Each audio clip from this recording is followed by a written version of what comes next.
ఇళ్లకి సంబంధించి అసలు నిజాలు సచ్చినా రాయదు ఈనాడు ఆంధ్రజ్యోతి. టిడ్కో ఇళ్ళు చంద్రబాబు గారి హయాంలో ఒక్కటంటే ఒక్క ఇల్లు కూడా ఇవ్వాల 2014 నుంచి 19 దాకా. జగన్ వచ్చిన తర్వాత 30 లక్షలు ఇళ్ళు ఇస్తానన్నాడు.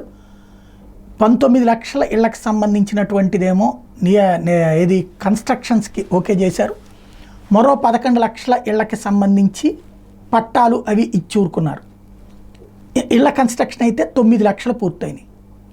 అందులో టిడ్కో ఇళ్ళు కూడా ఉన్నాయి. దాదాపు 1.5 లక్షల ఇళ్ళు టోటల్గా చంద్రబాబు టైంలో 20 లక్షల ఇళ్ళు ఇచ్చామని చెప్పారు. కానీ కన్స్ట్రక్షన్ 8 లక్షలకి ఓకే చేసి చివరికి 3.5 లక్షలకి క్లియర్ చేస్తే అందులో జగన్ వచ్చి ఇప్పుడు 2 లక్షల ఇళ్ళు పూర్తి చేశాడు. ఇది ఈనాడు రాసినటువంటి వార్త సగం మిస్ చేసి సగం రాయడం వల్ల బయటపడింది. పూర్తి కావాల్సిన టిడ్కో ఇళ్ళు 1.17 లక్షలు. ఇందులో నిర్మాణ దశలో 25% లోపు ఉన్నాయి 9,864, 50% పూర్తయిన 33,116, 75% పూర్తయిన 52,470, 90 నుంచి 100% పూర్తయిన 21,530.